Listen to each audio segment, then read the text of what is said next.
Hello students, myself Professor Ankur. I welcome everyone for the gate sum session on analog circuits. Today we are going to solve important sums on the topic of negative feedback. This is our fourth sum session on negative feedback. So let's start with the session.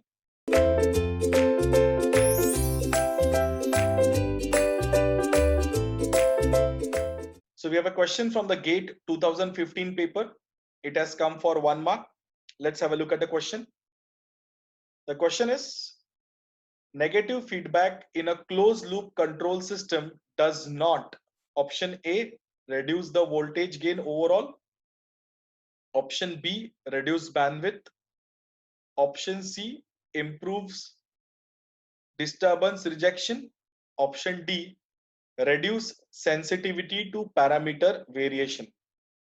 So if you remember the definition of negative feedback, at the start when the elaborate discussion was done on negative feedback, we have always observed that with the help of negative feedback, the overall gain will decrease. There is an improvement in the noise rejection, and also it reduces the sensitivity of the circuitry. And the main thing is, when the gain decreases, the bandwidth increases. So with respect to the question given here, the question is regarding negative feedback in a closed loop system does not, option B is the right answer, because option B mentions that it is reducing bandwidth. So we need to understand here that it is basically increasing the bandwidth of the amplifier. So the negative feedback in the control system does not reduce the bandwidth, because with feedback, the amplifier bandwidth will increase. Next question. This is from the GATE 2017 ECE paper. Let's have a look at the question. The question is, a good transconductance amplifier should have, option A, high input resistance and low output resistance, option B, low input resistance and high output resistance, option C, high input and output resistance, option D, low input and output resistance. So if we go for a transconductance amplifier, a transconductance amplifier is an amplifier whose output parameter is basically current and its input parameter is basically voltage. So when you look at the transconductance amplifier, during the theory session, we have seen that the gain of the amplifier is GM. The gain with feedback became GMF, which is GM by 1 plus GM beta.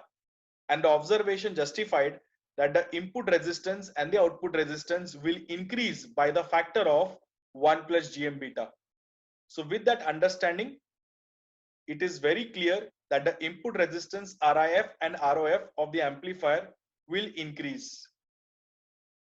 So the correct option for this question is increase in RIF and ROF. So it is as good as option C, high input and output resistance. This question is from the GATE 2013 EC paper. Let's have a look at the question. The question is, in a voltage feedback as shown below, which one of the following statement is true if the gain K is increased? Option A, input impedance increases, output impedance decreases. Option B, input impedance increases and output impedance increases. Option C, input impedance decreases and output impedance decreases. Option D, input impedance decreases and output impedance increases. So we have a question with a diagram, and the diagram is shown here. It is voltage feedback, implies you're picking up output voltage, and at the input side the feedback is in the form of voltage mixing. So it is as good as the series mixing. So if you observe carefully, this circuitry is actually corresponding to voltage series feedback circuitry.